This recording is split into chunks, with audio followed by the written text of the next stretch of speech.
Hello, everyone, and thanks for tuning in to the Only Women Entrepreneurs podcast, fondly known as O. I'm your host, Rosemary Cescolini, former high school teacher turned successful businesswoman simply by pursuing an alternative career at Royal Door Limited, where I personally designed and manufactured wood interior and exterior doors for over 3 decades, which are featured everywhere in home renovation and construction magazines, on home improvement shows such as Home and Garden Television.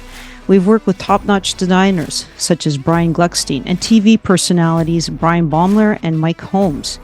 During my time at Royal Door, I have met a lot of women leaders who have inspired and encouraged me to continue my career in manufacturing. One of these individuals is here to speak to us today. We're honored to have Cara Peacock of Peacock Lumber Limited in Oshawa, Ontario. She's joining us for the show. With a degree in biology from McMaster University, Cara's journey took an unexpected turn as she stepped into the world of lumber, ultimately becoming the owner-manager of Peacock Lumber Limited.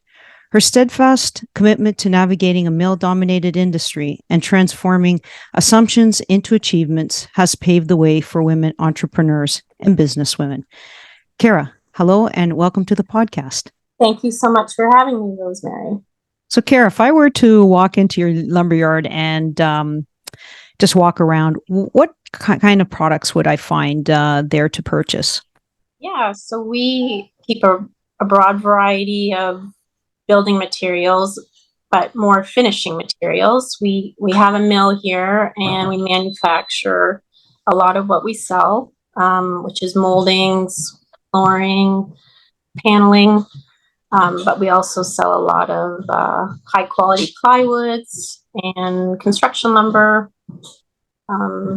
So we try and provide for a wide variety of needs is what we're trying to achieve here. Okay. Are you solely a retail store that sells primarily to professionals like contractors or builders, or do homeowners like myself, if I walked in and I wanted to purchase some plywood or a baseboard, would there be a possibility for that? Yeah. So new home construction is not our focus. Right. So we do provide to a lot of small contractors.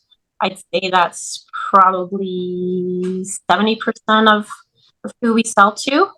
And the balance would be do-it-yourselfers. And we feel like we really look after do-it-yourself as well, because they often have a lot of questions. Right. And if they're looking for a baseboard, they'll come in and we'll show them what our options are and price it out for them, and take samples home and play around with them in the rooms that they're renovating and Right. be able to do much better. Okay. So if I was building my own home and I walked in there and I said, Cara, I'm looking for jambs, I'm looking for doors, would you be able to prepare all those products for me and have them shipped to the job site? Yeah. So we're no longer stocking doors. So we would quote a customer based on what they're looking for and get back to them and order them from someplace like you. But we can provide the jamb and the doorstop and the casing, anything like that they would be looking for in the finishing end of it. Right. We stock time. Yeah, we keep them in. They're readily available. Oh, that's great. So timeline then, say between doors and jams, are we looking at 2 weeks, 3 weeks?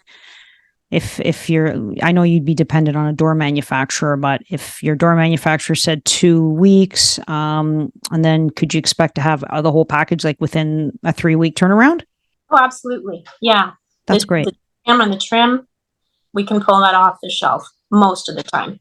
Wonderful. So ready to go. And yeah, it's just there's we found stocking doors was getting to be a bit of a challenge because the styles were changing. There's so many sizes, and I think customers are okay with having to wait a little bit to get what they need. Yeah, I completely understand. The market has definitely changed where there's more customization as to opposed to standard, and it's best to order once the client makes up their mind on what they want. The styles are so many of them to choose from, as well as sizes. So I think that's the wise way of approaching it. So, what is a typical day in the life of Cara at Peacock Lumber like? So today I open the store, so I was here about 7 o'clock, and I do work a little bit in retail, and I fill in retail and doing that customer service side of things, which I really love. I love seeing the satisfaction with our customers, and so many of them are regulars. So we see some people almost on a daily basis. And then once the other staff start to roll in, I get back to my desk, which is not in our retail area, and I do hiring, I do firing, I do some accounting. I wear a lot of hats, and you never know what a day is going to bring. You think it's going to be a nice straightforward day, and then who knows what'll come up. Okay, so it has a lot of variation. I guess it's not boring because every day presents itself differently. It does, and it keeps you on your toes, and most of the time they're good challenges. But yeah, you have to be ready for anything that might happen. Okay. So, can you please share your journey from having a bachelor's degree in biology to becoming the owner and manager of Peacock Lumber Limited? I can. Yeah, so I wasn't really groomed to work here, unlike my brother, who he started when he was 12. Um, and that's kind of a shout out to dads to not discount their daughters. Well said. Yeah, give their daughters a chance. But I kind of liked sciences and math in high school, so that was just what I thought I should do in university. But by the time I graduated, I was still taking quite a variety of classes, like ecology, cell biology, and really did not prepare me for any type of career immediately. Right. So, I took a bit of time off, and at that time I did start to work at Peacock Lumber. I did go back to school. I went to the Missionary in Toronto. They are generally medical programs, Right. and I'm in respiratory therapy. Okay. I did one semester there, but realized that was not really for me. And then I came back to Peacock Lumber, and just spending time here, I enjoyed it, and I was kind of proud to be a part of the family running the business, and it was just kind of an organic flow into starting my career. Yeah, that felt natural working in the family owned business, right? So, how did you navigate the challenges of stepping into a leadership role in a male dominated field like lumber? That's a great question, because there are a lot of stereotypes that people, both men and women, feel towards women in the lumber industry, and I needed to spend a lot of time here before I was competent and knowledgeable. So I really didn't step into any type of leadership role for probably 10 years, I would say. And once I was able to surround myself with staff that respected me, things became a lot easier to be a leader. Yeah, I experienced the same. I didn't step into any managerial or leadership role either. I started in production because the best way to be in that type of environment is to understand the actual product and how it's made. And that way, when you do have questions from your clients, you're able to give them information. And if they have an issue, you're able to solve that issue or make suggestions. And they find you a very valuable and informative individual, and they build trust and respect with you. Yeah, I totally agree that the knowledge that you can gain, the more knowledge you can gain, the better. And it just means that an individual has to give you a chance to show you that, to show them that you know what you're talking about, and then the respect will come. Exactly. So, along your journey, did you have any female mentors who were set a good example for you, and how did their guidance impact your journey in the industry? I did. I was fortunate enough to have a coworker. Her name was Margaret, and she was and is, she's a strong female, so she set a great example for me. She was, never had any concern about sharing her knowledge. Right. So, and sometimes people do, they withhold that, but that doesn't really benefit anybody. So she wasn't afraid to show me everything, to answer any question. I never felt that I couldn't go to her when I was struggling with something, and we walked me through processes. And I do miss her being here. She did move on to another door manufacturer, actually, down in London. And I'm sure she had to go through the same gender bias down there when she started, but I was really lucky to have her here. I know having a good mentor is definitely a confidence builder, and it's nice that she touched you in a positive way. And that way, you're able to perform your duties and become, a mentor perhaps for someone else. Sometimes mentorship is either obvious or not obvious, because everybody that you employ look to you for that leadership and guidance. A role model that you can visualize yourself right being someday for somebody else is great. Yes. So could you elaborate on the flexibility and opportunities that come with being an owner manager? Yeah, I'd say the biggest benefit is the family balance for me. My husband and I have 3 kids, and his career is shift work. So I was able to schedule my work around his shift work, and we never had to have daycare, which would be great for our kids, I think. Yeah, that sure is. Yeah, and as they got older and didn't need us as much, they got into a lot of extracurricular activities. And if I need to take them to something, or I want to go watch them play sports, I go. So that's nice. You don't miss out on opportunities. Exactly. Yes. So do you see in the future your children becoming involved in the business? Starting to see glimpses of that.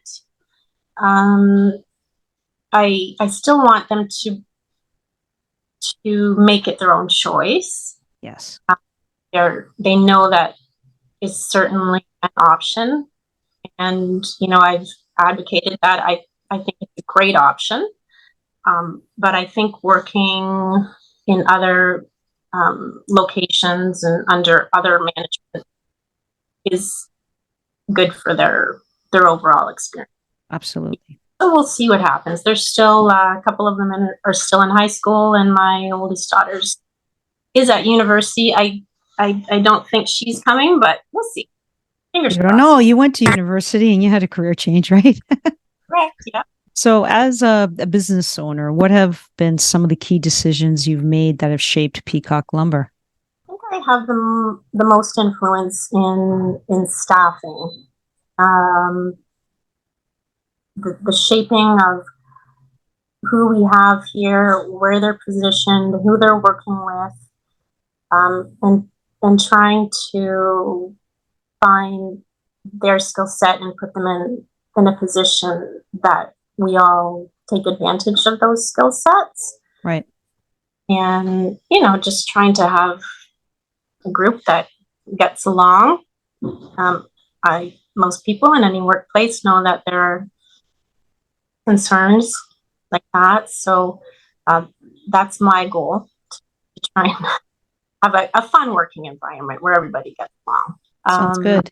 Yeah, one change we're going through right now is we're opening a second location. So, we've been here for over 80 years, but always been in the same location. So that's a long time. Probably opening a second location is long overdue, but we're going to give it a shot now. And so, yeah, that's shaping for us in a different way. Well, I like supporting local businesses. So where are you opening up your second location? It's in Coburn. So we're in Oshawa here. Coburn is just under an hour east of here. And we have one staff member who lives in Brighton. So he's sort of spearheading this, and he's a rock star. So we're really confident that he'll make it work. And yeah, hopefully it'll boost what we're producing in our own mill. And there's definitely a demand in Eastern Ontario for products like ours. We do have a lot of people who will travel here for what we make, and some interesting things that we sell that they can't get anywhere else. So we know there's a demand that way. So with 2 locations, do you have to split your time now? It's going to probably end up that way a little bit because this rock star can't be there 24/7.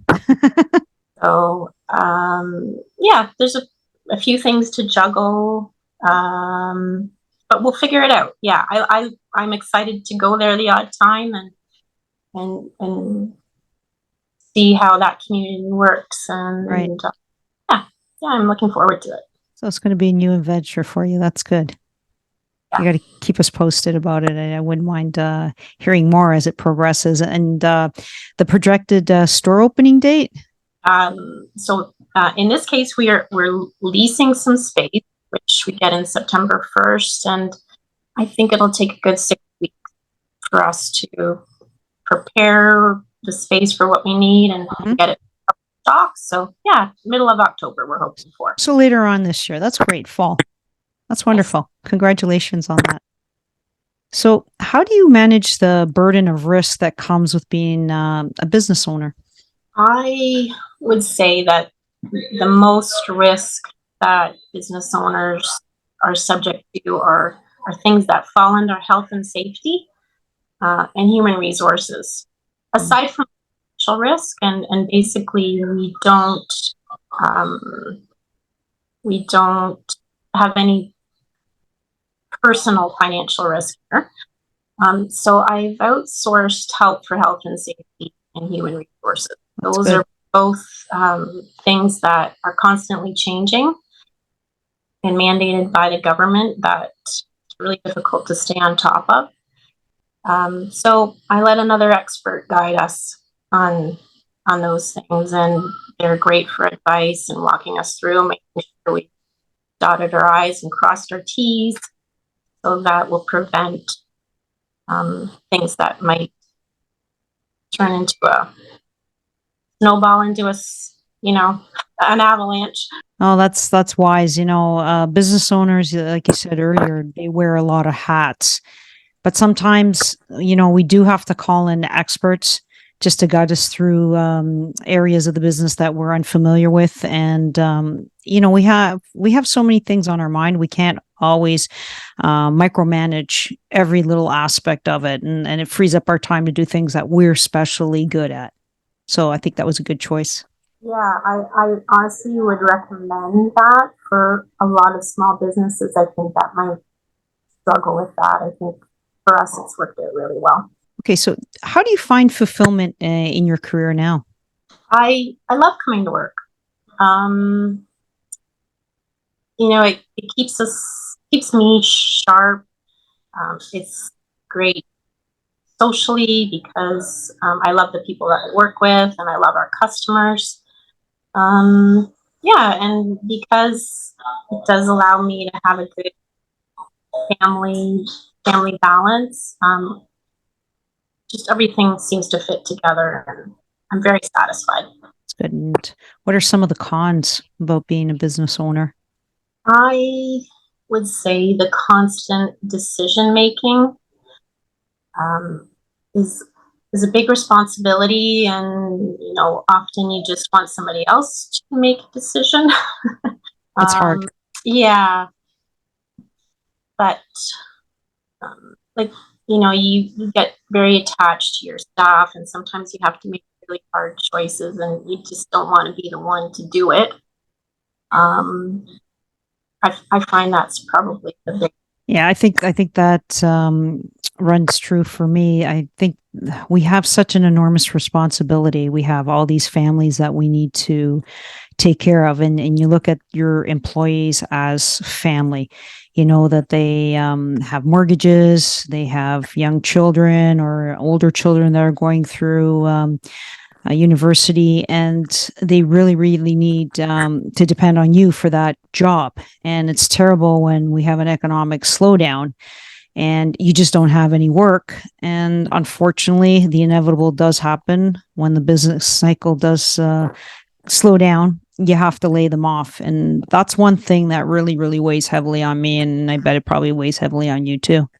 Very emotional, honestly, trying to make changes like that and find a balance that makes financial sense without, yeah, really hurting your staff that you love, right? Yeah, that's true. So if you were your 20 years old again, would you still choose the same career path, like go through biology and then end up working at the family business, or would you have chosen to learn something else and then go straight into the family business? Yeah, I definitely would not have chosen to get a Bachelor of Science. Mm-hmm. I just didn't know at the time. I sympathize with so many youth trying to figure things out because I understand that you just don't know what else, really what's available when you're 18 years old. Um, so I do wish that I had taken a business degree instead. Right. Uh, my brother has his MBA. My father, who still works here, he's 87. He's same age as my mom. Then. He has a finance degree and a law degree, and Wow. see that they have an insight that I don't have. Okay. But that being said, I have learned so much here. So if I could go back, yes, I would try and do a business degree and then learn on the floor, which is another way of learning. Yeah. Yeah. Just hands-on experience is the best way to learn the industry. That's for sure. So, do you think, though, our current public school system is in big need of an overhaul? Because do you think it's kind of out of touch with what's required in the job market these days? Should we introduce maybe alternative industries such as manufacturing or construction, trade jobs, where there would be a little bit more variety? I think what's happening is that the kids are out of touch with what choices they have. So, but I think also that it is coming around a little bit. I've noticed that in my community. Um, but, they have guidance counselors, but there are so many kids and so few guidance counselors. So unless, your student is very aggressive in that they're looking for, um, I think they won't see what opportunities are out there for them. Um, the the courses that we're taking in high school haven't changed very much in the last, I don't think. Yet the job market is much different. And what advice do you have for young women entrepreneurs who are just starting their journeys in male-dominated industries? You know, if you already have an interest in that male-dominated industry, that you have a great advantage, because if you already have an interest, you're heading down a path that a lot of people don't have as a young person. Right. So, you know, just don't be intimidated that it's, you know, quote unquote, a male industry, because at one point women weren't even allowed to work. So, you know, and then there are women in so many industries that are no longer male dominated, like finance or medicine, you know, that sort of thing. You will get there. You already have that interest. Just take on as much knowledge as you can and research. I'm an expert, and you'll do fine. So if you're really passionate about something, as long as you are willing to learn and perhaps surround yourself with a mentor or two, then you will end up becoming who you want to be. In other words, there's possibilities are just endless for women. Yeah, exactly. It is endless. The choices are endless, and if you can find something that you love, you're set. So, could you perhaps elaborate on the importance of seeking guidance from older generations and how it can contribute to the growth of young business people or entrepreneurs? You mentioned Margaret was a wonderful mentor for you. I'm assuming she was older than you and had more experience. Yes, she was. Yes. Yeah, she's a perfect example. Not that much older, you know. I'm she wasn't my age. I'm 53 at this point. Um, and when I think of an older person, I do think of more like a senior that has immense experience, that they've had all kinds of issues that they've had to work through. And you take their advice to avoid making a mistake yourself. Yeah, if you can just accept their advice instead of, you know, a lot of you think that they know everything, That's but they true. don't. It's so true. They just don't know everything, and experience goes a long way to help that. I know that's one of everyone's poor character trait. When we're young, we think we know it all, right? And now that they have one advantage over us growing up, we didn't have the internet. All they have to do is ask Google, and Google's a new expert, right?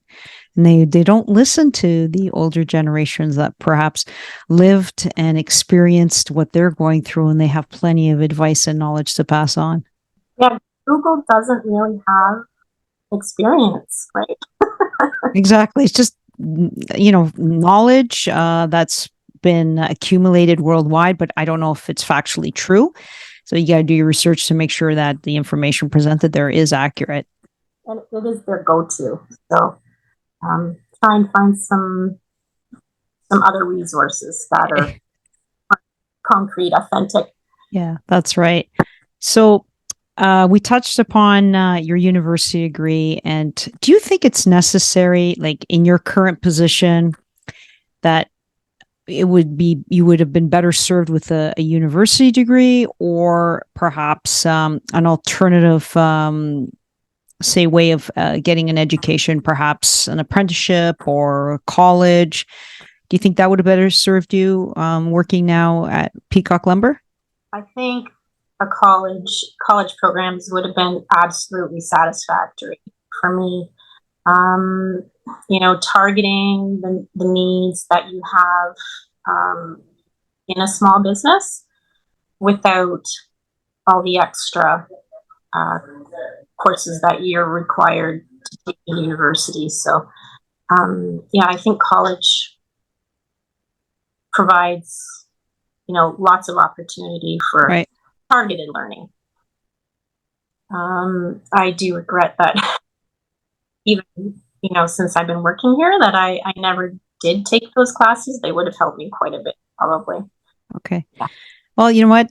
Your advice is going to help someone, and it'll save time and money for them because you can always earn money, but you can never bring back the time you lost, right? You could have applied yourself somewhere which would have served you better. Yeah. You don't maybe realize it when you're in it in university, but a lot of people realize it when they get out and I think we all do. years, yes, and their families lost the Oh, I know. fun. I know. I agree so much. So, in terms of hirings, what types of innate traits do you prioritize? I think innate traits are important because you just can't teach them to employees, or it's a lot easier or a lot more challenging to teach them. So, first of all, I want people to be accountable and I want them to show up for work. And I think that's a challenge that every small business is having right now. And every time somebody doesn't come into work, it leaves the rest of the staff short. And it just creates, kind of a toxic environment. So I want them to be responsible and accountable. And of course, reliable, so that it doesn't let the team down, right? Exactly. I'd say I look for people that are good listeners, that communicate well, people that pay attention to detail, because one of the problems we have here is people getting shipped the wrong item. We have so many products, and it can be confusing. So we need people that can really pay attention to the details. And I wear a lot of hats, but a lot of our staff also wear many hats, so they have to be able to multitask. And I'd say for one of the biggest innate traits is customer service, wanting to help people. That's not in everybody that they want to help people. Right. That's really, I think I pride Peacock Lumber on our customer service and want to keep that. I think that's the recipe for longevity. Any company that's done 20 years or more, in your case, 80, customer service and reliability is the number one factor where clients keep coming back because they can rely on Peacock Lumber for whatever their needs are. So that's a great formula to have, and I think a good advice for anybody that's planning to start up a business. Your priority is your customer. What are some valuable resources or organizations that young women can tap into if they're interested in pursuing careers in traditionally male-dominated fields? Well, most communities, there will be a home builders association.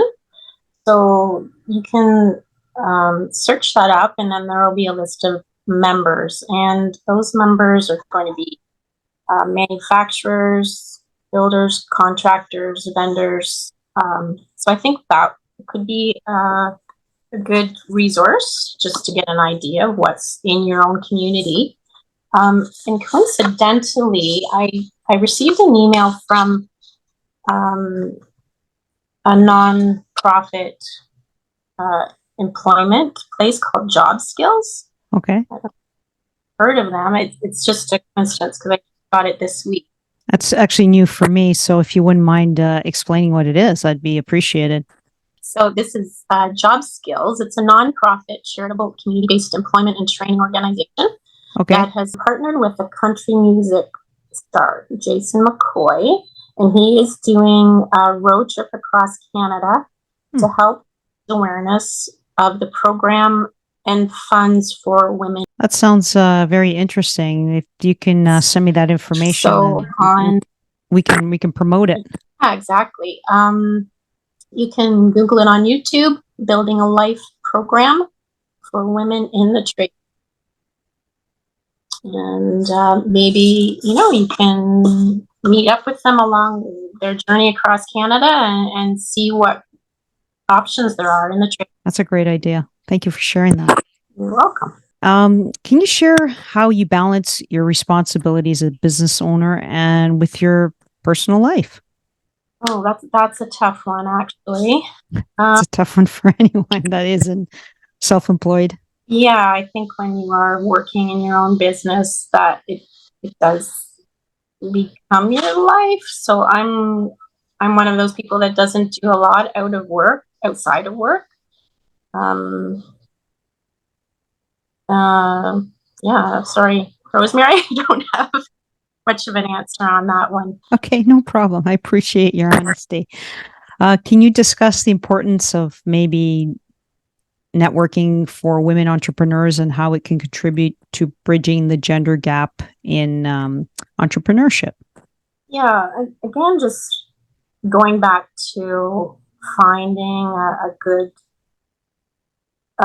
female mentor that you can visualize your future, and it's tough to find somebody that matches what you're looking for, but Right. you can find that. I think that's a good head start for a young female. Okay. And how has the community aspect of your business influenced its growth?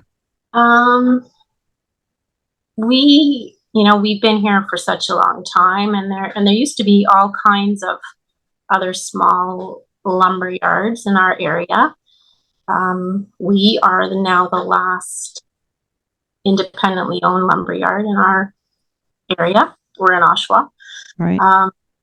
which is unfortunate. It is.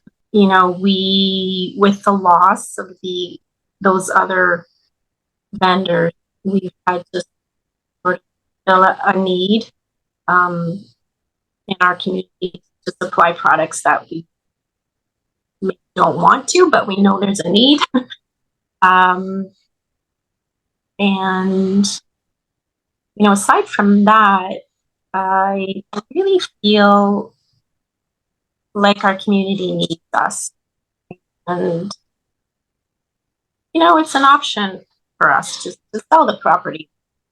The city's grown up around us, and how the property is worth. Right.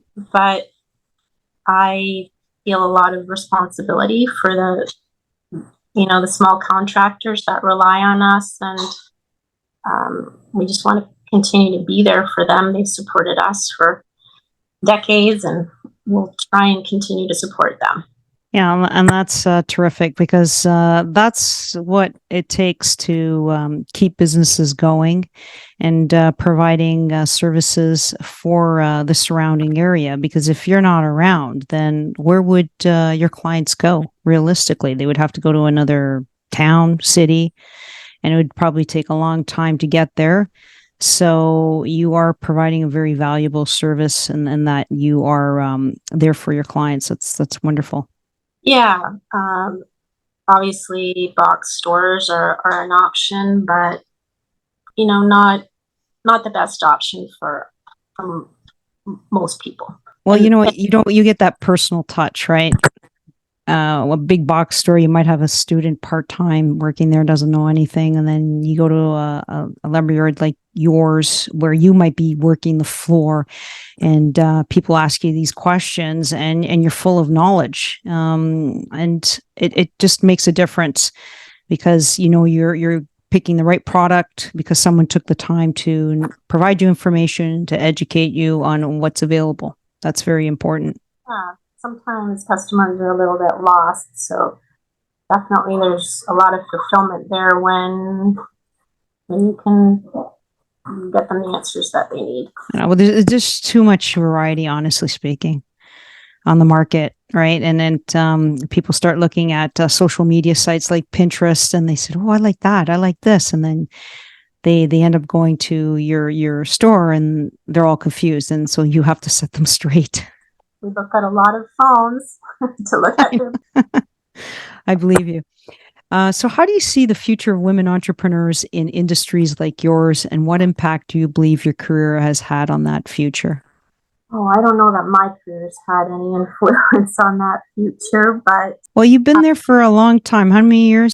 yeah, so uh like 1995, so So it's what, 25, 28 years, I 25, guess. 20, yep. I am seeing more and more women come through the door, and they are entrepreneurs. A lot of them are woodworkers, and some of them are now contractors. They're building decks and fences and putting in trim. Amazing. Yeah, uh, because I can honestly say, when I first started here, very few women came through the door, and I've seen that change, especially in the last 10 years or so. Right. Yeah, and I think it helps them to have a woman to talk to when they have those questions, because maybe when they're navigating their way through their new career, that they can see that I know what I'm talking about. They know that eventually they're going to know what they're talking about, and they're not intimidated having to talk to a man about what they're doing, because it's a confidence thing for sure. Well, Cara, I know you're a very busy lady, and I want to say thank you for taking the time to come on the show. I would like to take the opportunity to also thank our audience, and I hope we presented some valuable insights as a business owner in an alternative male-dominated industry. Please share the episode with others so that they can learn some important takeaways from it, and don't forget to hit subscribe so that you don't miss the next show when it drops. I would appreciate some love on Instagram, Only Women Entrepreneurs. And if you're thinking about entering an alternative career or starting a business in manufacturing construction and you need some help, just reach out to me on my own website, onlywomenentrepreneurs.com, for a free consultation. I would be more than happy to provide you with some guidance. Again, thank you so much, Cara, and enjoy the rest of the day. Go, ladies, go. Definitely. Thank you. Bye now.